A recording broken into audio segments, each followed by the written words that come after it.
Welcome back to my channel for data, machine learning, and tech career. In today's video, I'm going to cover the 5 signs of a toxic work environment, and maybe you can relate to these and then think about, what we can do to prevent these actions, or how, I guess the worst case, just leave your job. The first one I want to talk about is micromanager. So, have you ever encountered an experience where your manager is telling you to change all these smallest details that's not very important to the overall project, but it's very strong of his or her personal preference into what color it is or what font size, what font style, but it's like nitpicking the most detailed things.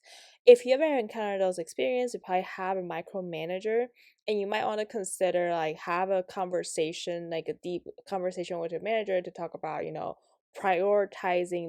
We we all have a lot of work, and we need to prioritize what is so important, what is not so important.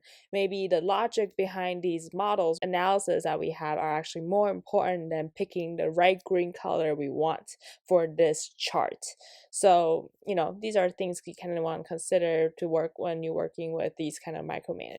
And the second scenario is so you're doing this project for 80% of the time, and all of a sudden someone else has to, say they're willing to collaborate and then step in. And then all of a sudden they only do 20% of the project, but then they took all the credit. And they just pretended that everything was actually done by them, and they presented all your slides, and then, not really giving you much credit. I think in this situation, that means you don't have great teammates. But I think the best thing you can do is, when you're producing these slides or charts or analysis, make sure that you always have your name in them. So then, it's or making sure that your name is actually on the slide, that they cannot just simply delete, and that people are actually aware, or give as much update as possible during the whole process. And don't wait until the end to give your update, because if you wait until the end, then people are going to take credit of it. But then if throughout the whole process you just keep updating your teammates, your boss, your stakeholders, then everyone is aware of the progress you're making. Then the people who likes to take credit is not, they're not as active in terms of updating, because they didn't actually do any of the work. So that that's their advantage, is that you get to update on a weekly basis, so then they are aware that you're doing all this work for them. So before I jump into the third one, please make sure to subscribe to learn more about data and tech career, and let me know what kind of toxic work environment have you been in, and how did you respond to it. So our third one I want to talk about is politics, which is personally the number one thing I don't like in the work environment, because it's not so much about how well you do. It's more about oh, which team are you on? Are you on the green team, or are you on the orange team? Why do why are you on the orange team? They're more of a popular kids, and then the green team is all the sad ones, and because they will never get promoted, and they're not working, they will never get to work on more important things, because they're not hired originally by a hiring manager. So then they're the kids that no one likes. So it's really annoying when that happens. I think when that happens, really, I think instead of trying to go to the other team and be the kids that people like, I think that I would actually just leave it, because I feel the politics is never gonna end, and you're just gonna keep going and have more politics. And the moment you stay there longer, that you're gonna have more of a political problems that you have to deal with within this small teams. And it's it's not even that important, but then it's gonna cause your work, you're gonna end up working on things you don't like, or end up working on the projects that people don't want to do because of politics. And it's really silly, but I think you should just leave it and just don't deal with these teams. So a fourth one I'll talk about is a scenario where a very big important project has gone wrong, and then it's across many different teams, many different people. But then everyone, when it happened, everyone's trying to figure out whose fault it is.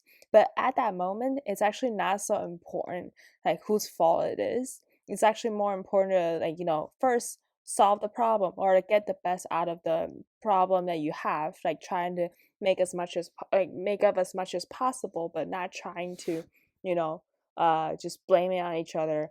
And then the second step I would do after you make sure that you have made the best out of the error that you made. Maybe maybe you can never really go back and change it, but you already did your best. And then the second step will be reviewing all the teams across and then all the people across this process, and then making sure that what, like, making understanding which step was it wrong, but then not really blaming on the team, because if it's such a big project, such an important project, everyone has at least reviewed it, right? So technically it's everyone's fault because everyone reviewed it, but there's still a problem. So then but then we want to make sure that maybe at each milestone we want to make sure there's someone reviewing each milestone, and maybe having multiple eyes on multiple milestones, so that we make sure we don't make the same mistake twice. The fifth toxic work environment I'll talk about is like you're always working overtime. You work all nights, all weekends, and you work like 50 to 60 hours a week, and you never get to take a break. I think that's a very unhealthy work situation, because I know you work really hard and I know you're trying to prove yourself, but really, you don't have, like, if you imagine a rubber band, if you're always stretching a rubber band, it's never gonna go back to the same shape anymore. And you're gonna get so tired of it, and you're gonna want to quit earlier. So, it's a marathon, it's not a sprint for your job, and your career is not a sprint. So you don't want to overwork and then also not realizing that you're just so busy because of no reason. And like oftentimes we ended up working in like a lot of like these smallest things, repetitive tasks that's like not even so important, but or like it's so manual that we have to do all the time. But you could have like maybe think of a lot of different ways of automating it, maybe that'll help. But at the same time, that I think your manager, you should set a boundaries with your manager, and making sure that you set the right expectation, and you with your stakeholders you're always communicating with the deadlines. And you should never always over promise. Like if it takes 3 days, you should say 5 days, it will take 5 days. Because you never know if anything can go wrong. And also you should always QA your work, not just ship it out and like try to get as much impact as possible, because at that point you might make a lot more mistakes than you normally would do.